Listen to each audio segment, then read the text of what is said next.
What's up, everyone? Marc Lobliner, CEO, MTS Nutrition, Chief Marketing Officer, tigerfitness.com, creator of the Outright Bar, and of course, that there IFBB Pro. So I want to talk about overall health and wellness and what we're kind of losing. Number one is a huge influencer, no pun intended, in the fat acceptance community has died. She passed away. I'm not going to name names. I don't want to make this about slamming somebody who's a prominent figure and dunking on the fat community for dying. That's just a bad look. But at the end of the day, if you're fat, you're going to die prematurely. You're going to have a decreased quality of life, and it's just going to suck because being fat is the number one comorbidity for everything. From getting the C word, you know what the C word is, that virus that's been floating around that caused our entire society to shut down. 78% of all patients hospitalized in New York at the height of this thing were obese.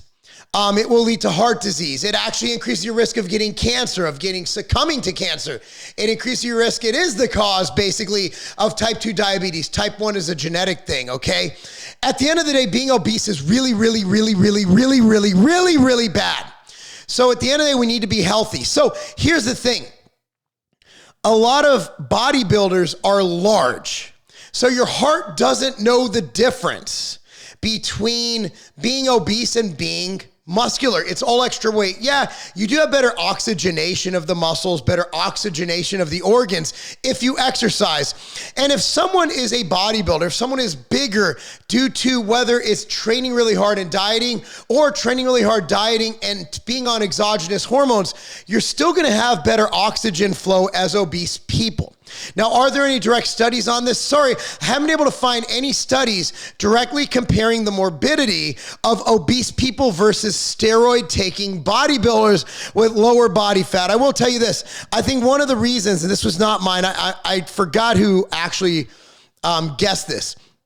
A lot of the reasons we saw a lot of bodybuilders pass away isn't due to when they're lean and just, a lot of the guys who passed away were guys who competed in the Dorian era, in the Ronnie era, guys who would get well over 300 pounds, pretty much obese as well as muscular, just fat, just muscular fat. And Sean Roden played that game. Sean Roden was 300 pounds and had a previous heart attack before he passed away. Yet he didn't downsize. He didn't take God's signs, dude. When you have a heart attack, it's a sign from God that it's time to kind of downsize.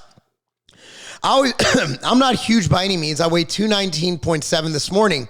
I compete in the 212s. I'm by no means huge, but I keep telling people, dude, if I ever have a heart attack, God hope I don't. And I'm going to tell you how I mitigate things, how I think everyone, whether obese, whether a bodybuilder, whether whatever, should mitigate these in a minute.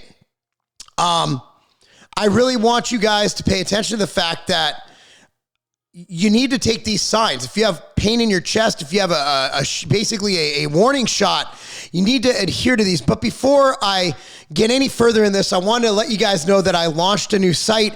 It is a paywall site. Okay, the reason being is that I have staff that put this together that are not a part of my other companies that need to be paid.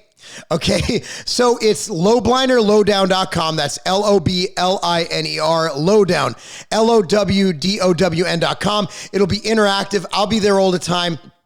Live events. We'll do meetups and all that good stuff. For now, we have never before seen exclusive vlogs on there. Also, my training content, all of it, the really good training content will be exclusively on that site. It'll be a way for you to be with me. I have an introductory rate of under $5 a month. Under $5. That will go up, but I encourage you to do that. Again, support what I'm doing, support my staff for that project that is not affiliated with any of my other projects. So with that being said, looking at what we have with all of these people passing away, from fat people to, I just posted the other day there for 25 to 40-year-olds, people who shouldn't be dying. There's an 80% increase in morbidity and all-cause death. So what is causing that? Well, I honestly did a post on this. It actually became a debate on the thing that I can't mention without being blocked. And that could, I don't know. I don't know nobody knows the long terms. Like, we don't know anything. We haven't had this out on the market long enough. It basically We are the phase 3 trial right now, so I don't know. But I will tell you this. We had people locked up for 2 years. We closed playgrounds for a year. We closed schools, school sports across the country. Obviously, Tennessee, Florida, other free states. I live in Tennessee, didn't do this. But you look at California, you look at New York, you look at all these states that were under tyrannical overreach by the government, dude. Of course, people are going to be dying in those ages because you weren't playing adult sports. You weren't having your adult sports league. Gyms were closed down. They were delivering fast food via Uber Eats. And alcohol, and bragging about it. Hey, we're delivering alcohol. Well, thanks for making it so we die even sooner. I remember the Texas governor, Abbott, he's like, we deliver alcohol. I'm like, shouldn't you do something about, I don't know, giving people their rights back that you shouldn't have taken away in the first place? I digress. Of course, people are dying, but you know what? Let's say you did. There was an article in Huffington Post. One of their editors came back. You know, there's the freshman 15 when you go to college, living on your own, eating, convenience. It's called the freshman 15.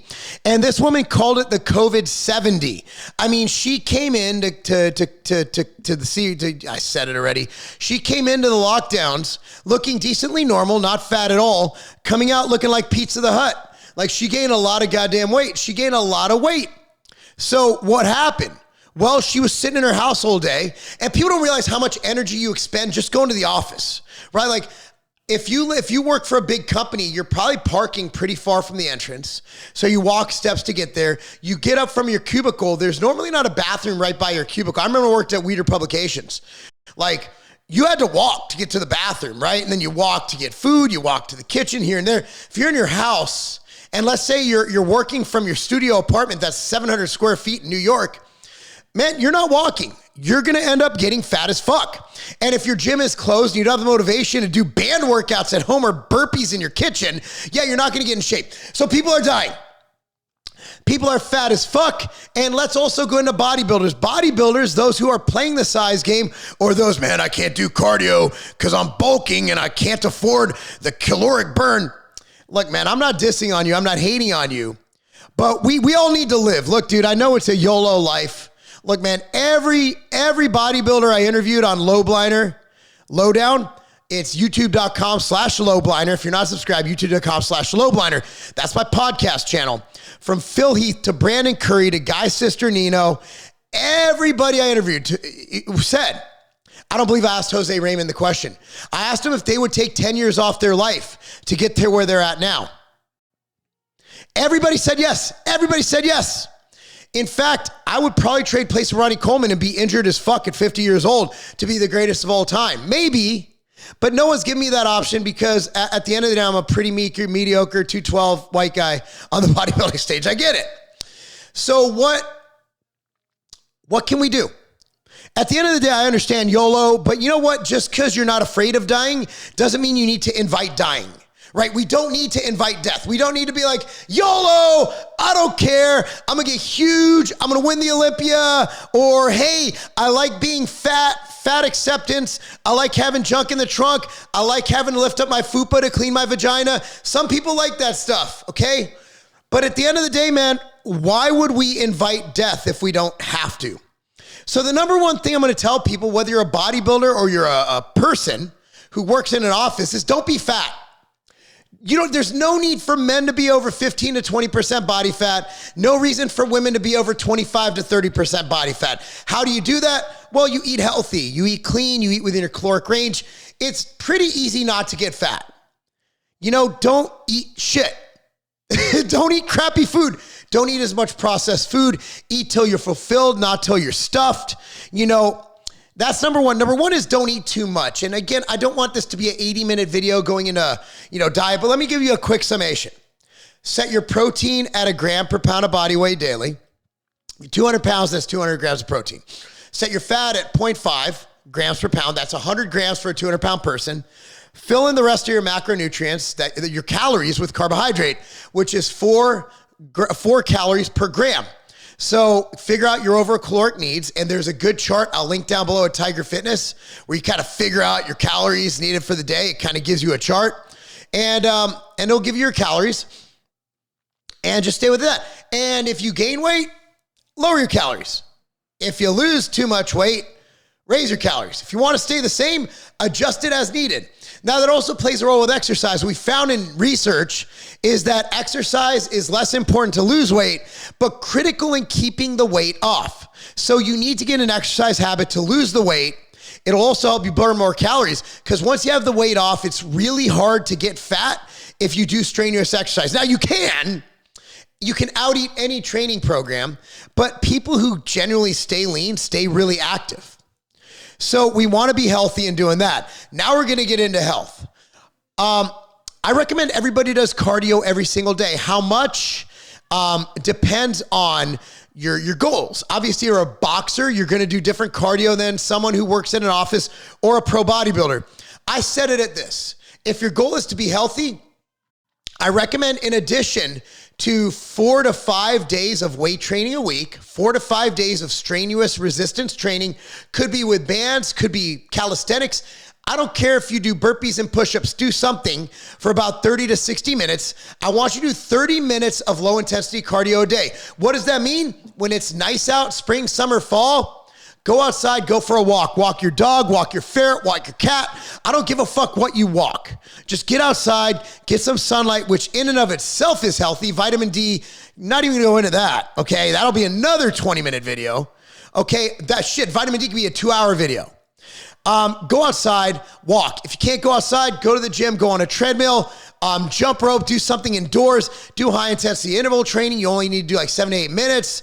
You can do 4-minute Tabata, do some form of cardio daily. I have all of my clients at least do 30 minutes of low intensity steady state. That could be a step mill, that could be walking outside, that could be on a treadmill, that could be on an elliptical. I don't give a shit what you do, just get off your fucking ass and move, do cardio. Or you could do what Stan Efferding does in the vertical diet. After every meal, or at least 3 meals, do 10 minutes of walking. Go for a walk after you eat. I love doing that. I do it myself a lot of the time. Number 2, get enough sleep, okay? Everybody thinks you need to sacrifice sleep to be in shape. Sleep is the most important thing to not dying and to performing in life. A lot of y'all can't afford 8 hours a night. Get at least 6 to 8 hours. Get it. Figure it out. I know you're wasting time. I know you're watching TV. I know you're playing those stupid fucking games on your cell phone. Stop doing it. Stop playing video games. Stop watching fucking Netflix. Stop binging on Netflix. Stop sitting up and scrolling through Instagram. If it's fucking 9 o'clock, if you have to be up at 5 o'clock, get to bed at 9. Fucking make it happen. Make it happen. Get your fucking sleep. There's nobody out there. There is. Very few people are as busy as me. I get upwards of 7 to 8 hours of sleep a night. Unless I'm traveling, then shit's all fucked up. Okay, so you got cardio, resistance training, sleep. Now, I'm going to recommend one supplement because I fucking believe in it, and that is ambrosia nectar. Ambrosia nectar is fucking amazing, okay? It has 13 ingredients for organ health, including heart health, and I take this every single day. It's the one supplement I don't travel without. There's so many other supplements I can recommend, but if there's one thing you buy your fucking nectar. We have it at tigerfitness.com, multiple flavors, and it tastes delicious. Think of it this way. Nectar is green. Let's say a greens product. I sell a good greens product. A greens product is basically taking bashed up vegetables and hoping you get the constituents that have these benefits on your body. Nectar is taking all the guesswork out of it. It's standardizing to the individual components that we hope to get from greens products that give us the benefits for our heart, our kidney, our liver, our brain, all that good stuff from red yeast rice, hawthorn berry, artichoke leaf extract, silymarin from milk thistle. You got artichoke. There's so many good things in here. I recommend you just get ambrosia nectar. And this one's great. And you guys probably think I'm high strung. I'm the least stressed. I am the least stressed guy in the world. Learn to calm the fuck down. I'm a hype guy. Nothing gets to me. I'm going to give you a little statement. Yesterday, my daughter hit a parked car. She was parking and she misjudged it. Just started driving. All I did was tell her, I'm glad you're okay. This is why we have insurance. I love you. I'm proud of you. Don't let it happen again. Don't sweat the little things. There's nothing you can do about it. If a deal goes south at work, we just work harder to fill it in. Don't let shit get to you. Don't get stressed. Stress will fucking kill you. It will make you fat. It's not fucking good. So much more I can expand on with this. Hopefully this helped you. Thank you so much for watching. Buy all of your supplements, including Nectar, at tigerfitness.com. Be sure to go to loblinerlowdown.com. It's only $5 a month. Subscribe. I promise you it will be worth your money. We're going to put more and more content. I have a great team behind it. And there's going to be a lot of added value in there. And whatever you need, let me know. Anyway, guys, I'm Marc Lobliner. Thank you so much for watching. That's not a game. So the great thing about supplements and data is it keeps growing and expanding. We keep finding out new stuff. The good news is the stuff we're finding out is awesome. Machine Motion, the greatest joint care formula ever created, containing Cissus quadrangularis, curcumin, bromelain, sodium hyaluronate, I can never pronounce that, Tamiflex, I'll get into that, and Bioprene. Now check it out. There's new data on Tamiflex that not only does this work, a lot of people say, well, how fast does it work? Check it out. In new data, this product will work in as little as 5 days. That means joint pain alleviation in as little as 5 days. If you're looking for the perfect joint care product, Machine Motion, in stock now at tigerfitness.com.